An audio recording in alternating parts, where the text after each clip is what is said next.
ತಮಿಳುನಾಡಿನ ರಾಜಕೀಯ ಇತಿಹಾಸದಲ್ಲಿ 2026ರ ವಿಧಾನಸಭಾ ಚುನಾವಣೆ ಅತ್ಯಂತ ಮಹತ್ವದ ತಿರುವು ಎಂದು ಪರಿಗಣಿಸಲ್ಪಟ್ಟಿದೆ. ದ್ರಾವಿಡ ಸಿದ್ಧಾಂತದ ಭದ್ರಕೋಟೆಯನ್ನು ಭೇದಿಸಲು ಬಿಜೆಪಿ ಸರ್ವ ಪ್ರಯತ್ನ ನಡೆಸುತ್ತಿದ್ದರೆ, ತನ್ನ ಆಧಿಪತ್ಯ ಉಳಿಸಿಕೊಳ್ಳಲು ಡಿಎಂಕೆ ಕಸರತ್ತು ನಡೆಸ್ತಾ ಇದೆ. ಮುಖ್ಯಮಂತ್ರಿ ಎಂಕೆ ಸ್ಟಾಲಿನ್ ನೇತೃತ್ವದ ಡಿಎಂಕೆ ಸದ್ಯಕ್ಕೆ ಅತ್ಯಂತ ಆತ್ಮವಿಶ್ವಾಸದಲ್ಲಿದೆ. ಸ್ಟಾಲಿನ್ ಅವರು ಈ ಬಾರಿ 200ಕ್ಕೂ ಹೆಚ್ಚು ಸೀಟ್ಗಳನ್ನು ಗೆಲ್ಲುವ ಗುರಿ ಹೊಂದಿದ್ದಾರೆ. ತಮಿಳುನಾಡು ಭಾರತದ ಇತರ ರಾಜ್ಯಗಳಂತೆ ಅಲ್ಲ. ಇಲ್ಲಿ ಪ್ರಾದೇಶಿಕತೆ, ತಮಿಳು ಅಸ್ಮಿತೆ, ದ್ರಾವಿಡ ರಾಜಕೀಯ ಮತ್ತು ಕೇಂದ್ರ ರಾಜ್ಯ ಸಂಬಂಧಗಳು ಪ್ರಧಾನ.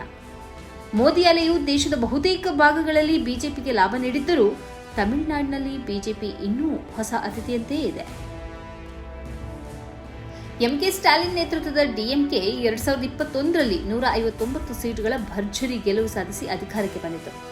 2024 ಲೋಕಸಭಾ ಚುನಾವಣೆಯಲ್ಲೂ ಡಿಎಂಕೆ ನೇತೃತ್ವದ ಸೆಕ್ಯುಲರ್ ಪ್ರೋಗ್ರೆಸಿವ್ ಅಲಯನ್ಸ್ ತುಂಬಾ ಚೆನ್ನಾಗಿ ಮುನ್ನಡೆ ಸಾಧಿಸಿತು.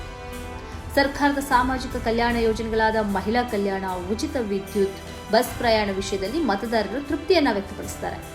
ಆಡಳಿತದಲ್ಲಿ ಸ್ಥಿರತೆ ಪ್ಲಸ್ ಪಾಯಿಂಟ್. ಕೇಂದ್ರದ ವಿರುದ್ಧ ರಾಜ್ಯದ ಹಕ್ಕುಗಳು ಪೋಷಿಸುವ ಧ್ವನಿಯಾಗಿ ತಮಿಳುನಾಡು ಸರ್ಕಾರ ಗುರುತಿಸಿಕೊಂಡಿದೆ. ಆದ್ದರಿಂದಲೇ ಲೋಕ್ಪೋಲ್, ಎಎನ್ಎಸ್ ಮುಂತಾದವುಗಳು ಸಮೀಕ್ಷೆಗಳು ಡಿಎಂಕೆ ಅಲಯನ್ಸ್ಗೆ 180ಕ್ಕಿಂತ ಹೆಚ್ಚು ಸೀಟುಗಳು ಪಡೆಯುವ ಸಾಧ್ಯತೆ ಇದೆ ಅಂತ ಹೇಳಲಾಗ್ತಿದೆ. ಸತತ ಸೋಲುಗಳಿಂದ ಕಂಗೆಟ್ಟಿದ್ದ ಎಐಡಿಎಂಕೆ ಈ ಬಾರಿ ತನ್ನ ಅಸ್ತಿತ್ವ ಉಳಿಸಿಕೊಳ್ಳಲು ಮತ್ತೆ ಬಿಜೆಪಿ ಮತ್ತು ಪಿಎಂಕೆ ಜೊತೆ ಕೈಜೋಡಿಸಿದೆ. ಎಐಡಿಎಂಕೆಗೆ ಇದು ಅತ್ಯಂತ ನಿರ್ಣಾಯಕ ಚುನಾವಣೆ. ಈ ಬಾರಿಯೂ ಹಿನ್ನಡೆಯಾದರೆ ಪಕ್ಷದ ಆಂತರಿಕ ಭದ್ರತೆ ಮತ್ತು ನಾಯಕತ್ವಕ್ಕೆ ದೊಡ್ಡ ಧಕ್ಕೆಯಾಗುವ ಸಾಧ್ಯತೆ ಇದೆ. ತಮಿಳುನಾಡಿನಲ್ಲಿ ಕಾಂಗ್ರೆಸ್ ಪರಿಸ್ಥಿತಿ ಕೂಡ ಭಿನ್ನವಾಗಿಲ್ಲ. ದ್ರಾವಿಡ್ ನೆಲೆಯಲ್ಲಿ ಸ್ವತಂತ್ರವಾಗಿ ನೆಲೆ ಕಂಡುಕೊಳ್ಳುವಲ್ಲಿ ಇನ್ನೂ ವಿಫಲವಾಗಿದೆ.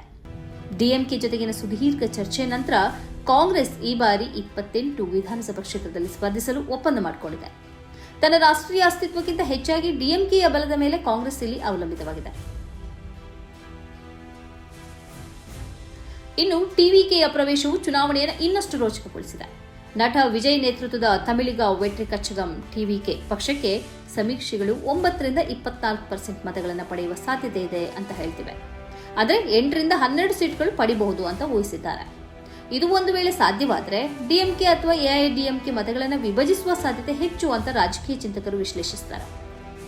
ಅಂತೂ ಬಿಜೆಪಿ ತನ್ನ ಕೇಸರಿ ಪತಾಕೆ ಹಾರಿಸಲು ಶತಪ್ರಯತ್ನ ನಡೆಸುತ್ತಿದ್ರೂ ಡಿಎಂಕೆ ಮತ್ತೊಮ್ಮೆ ಅಧಿಕಾರಕ್ಕೆ ಬರುವ ಸಾಧ್ಯತೆ 70ರಿಂದ 80% ಇದೆ. ಕೇಸರಿ ಪಡೆಗೆ ತಮಿಳುನಾಡಿನ ದ್ರಾವಿಡ ಸಿದ್ಧಾಂತ ಮತ್ತು ಪ್ರಾದೇಶಿಕ ಅಸ್ಮಿತೆಯನ್ನು ಮೀರಿ ನಿಲ್ಲೋದು ಒಂದು ದೊಡ್ಡ ಸವಾಲಾಗಿ ಉಳಿದಿದೆ. ಬಿಜೆಪಿ ತನ್ನ ಮತದ ಪ್ರಮಾಣ ಹೆಚ್ಚಿಸಬಹುದು ವಿನಃ, ಆದರೆ ಕೇಸರಿ ಪತಾಕೆ ಹಾರಿಸುವ ದೂರ ಇನ್ನೂ ಇದೆ.